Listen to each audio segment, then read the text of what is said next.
Prabowo persilahkan orang-orang yang tak punya jiwa nasionalis untuk kabur ke Yaman, negeri miskin yang selama ini dipuja-puja kaum Habib dan para sukibinnya. Bukti bahwa ucapan Caimin adalah nyata, bahwa Presiden memang ragu dengan golongan Habib asal negeri Yaman adalah kaum keturunan Rasulullah.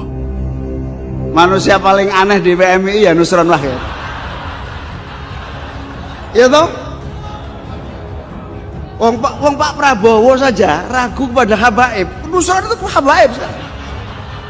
Kita dijajah, kita diadu domba, kita diinfiltrasi. Terus gerakan ini, gerakan itu, Indonesia gelap.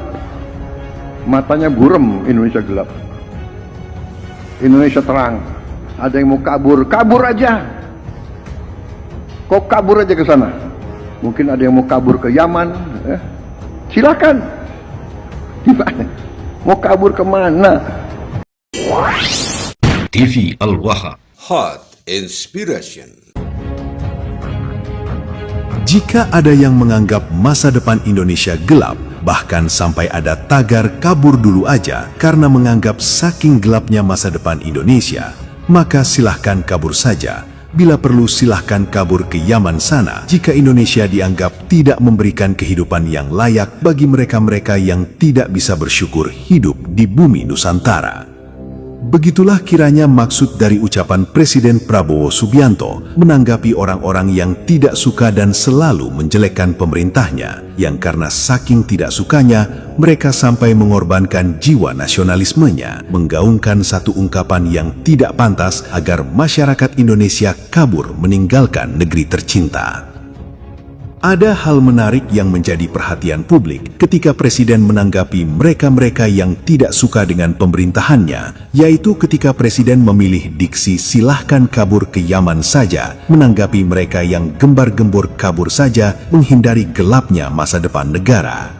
Pertama, Presiden memilih diksi silahkan kabur ke Yaman dan bukan ke negeri yang lainnya. Ini membuktikan ucapan Muhaimin Iskandar sebelumnya bahwa Presiden Prabowo memang sudah ragu dengan golongan Habib asal negeri Yaman adalah kaum keturunan Rasulullah. Tapi Nusron Wahid sebagai menterinya malah sibuk mengunjungi kaum Habib di mana-mana, yang mana itu semua sama sekali tidak ada hubungannya dengan tugas dia sebagai menteri dalam bidang agraria. Kedua, Presiden Prabowo sepertinya bukan tanpa alasan sengaja memilih diksi silahkan kabur ke Yaman dan bukan ke negeri yang lainnya. Besar kemungkinan Presiden sudah memahami betul bahwa di negeri ini ada satu gerombolan manusia yang setiap hari kerjaannya menanamkan doktrin di kepala umat Islam Indonesia bahwa negeri asal mereka Yaman adalah tanah yang sangat mulia. Kakek moyang mereka di Yaman adalah manusia-manusia pilihan yang kemuliaannya tidak bisa ditandingi manusia jenis apapun di atas dunia. Jika keyakinan semacam itu menjadi konsumsi pribadi mereka, para Habib Yaman, itu tidak akan pernah menjadi masalah. Masalahnya adalah mereka mendoktrinkan itu kepada umat Islam bangsa Indonesia, disebarkan dan diajarkan seolah-olah itu adalah ajaran agama Islam. Nama-nama leluhur mereka orang Yaman terus diangkat, dibesar-besarkan, dan bahkan dijadikan simbol keagungan. Umat Islam bangsa Indonesia yang sedari awal menganggap bahwa golongan mereka adalah kaum keturunan Rasulullah pun menjadi sangat mudah untuk percaya, sehingga berakibat bangsa Indonesia menjadi bangsa yang tidak memiliki kebanggaan atas dirinya, tidak mengenal kebesaran para leluhurnya, karena di dalam otak mereka sudah penuh dengan cerita tentang betapa leluhur orang lain adalah manusia-manusia hebat dan mulia yang tiada tandingannya di atas dunia. Kemudian orang lain datang dari negara lain ke sini, tiap hari membanggakan leluhurnya, tiap hari bercerita keunggulan leluhurnya, tiap hari kita harus mendengarkan riwayat-riwayat leluhurnya. Keramatnya Al-Hamid tuh, keluarin rantai emas dari langit sampai ke bumi. Dia hampiri neraka. Saya masih punya teman ada di dalam api neraka. Dia bilang, neraka, keluarkan teman-teman saya, orang-orang yang dekat sama saya. Kalau enggak, saya masuk, nggak tanggung kalau padam neraka. Cerita-cerita dalam setiap hari yang kita dengarkan adalah cerita hebatnya leluhurnya orang lain. solehnya leluhurnya orang lain. Setelah itu kita bermahabbah pada mereka, menghormati mereka, mendewa-dewakan mereka, dan kita menganggap diri kita lebih rendah dari mereka.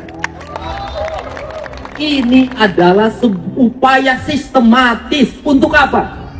Untuk menghilangkan ikatan emosional, terutama orang Sunda dengan leluhurnya. Dan kita semakin direndahkan martabatnya sebagai suku dan sebagai bangsa. Padahal mereka makan setiap hari dari kita.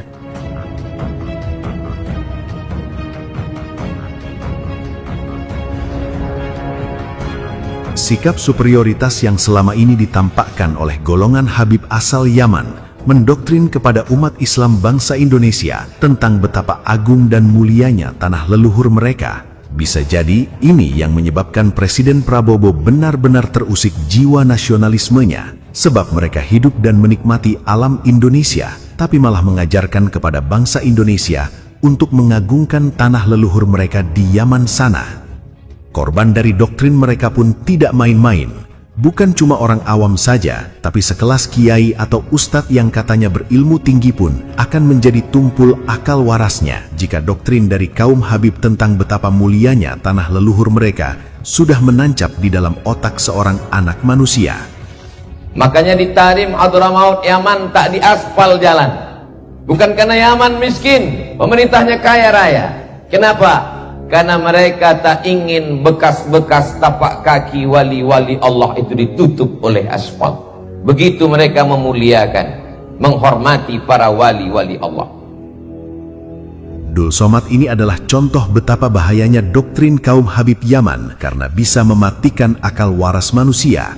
Dan karena itulah, penggunaan spesifik nama negara Yaman oleh Presiden jelas bukan sekadar kebetulan, melainkan ini adalah tamparan keras yang sengaja ditujukan kepada kelompok keturunan pendatang asal negeri tersebut yang sudah lama hidup di bumi Nusantara, tetapi tetap tidak bisa melepaskan ikatan emosional terhadap negeri asalnya.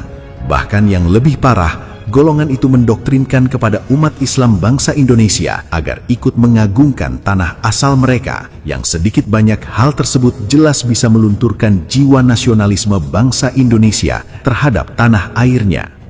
Dari sinilah publik bisa menilai bahwa dari sekian banyak etnis keturunan asing yang hidup di Indonesia, hanya etnis keturunan Yaman dari golongan Habiblah yang paling tidak tahu diri dan tidak bisa menempatkan diri mereka sebagai warga keturunan pendatang. Warga keturunan Arab yang asli saja, yang di tanah leluhur mereka terdapat Mekah dan Madinah, kota yang disucikan oleh umat muslim di seluruh dunia. Ketika mereka hidup di Nusantara dan sudah menjadi warga negara, mereka sudah melepas sisi emosional dengan tanah leluhur dan berusaha sepenuhnya menjadi bangsa Indonesia.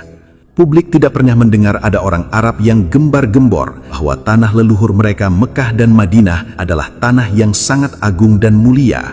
Publik juga tidak pernah mendengar ada keturunan Tionghoa yang sudah menjadi warga negara Indonesia malah membanggakan tanah asalnya di Cina sana, meskipun negeri asal mereka adalah negeri yang memiliki peradaban tinggi dan itu tercatat dalam sejarah. Tidak seperti keturunan Yaman yang selalu gembar-gembor bahwa tanah asal mereka adalah tanah yang sangat mulia dan penuh berkah. Padahal seluruh dunia juga tahu bahwa negeri asal mereka adalah negeri paling miskin di Timur Tengah, bahkan juga termasuk negara yang paling miskin di dunia. Fenomena pemujaan dan pengagungan terhadap negeri Yaman dan ironisnya itu dilakukan oleh gerombolan manusia yang hidup dan menikmati alam Indonesia. Barangkali itulah yang mengusik jiwa nasionalisme seorang Prabowo hingga ia mengucapkan, "Silahkan kabur ke Yaman saja." Ini bisa dibaca sebagai tuntutan agar mereka melakukan pembuktian. Jika memang negeri Yaman adalah negeri yang mulia dan penuh berkah, maka silahkan hidup di sana. Jangan cuma mendoktrin dan mendongeng saja, tapi benar-benar rasakanlah betapa nikmatnya hidup di negeri tandus tersebut. Negeri penuh konflik dan perang saudara yang tiada ujungnya.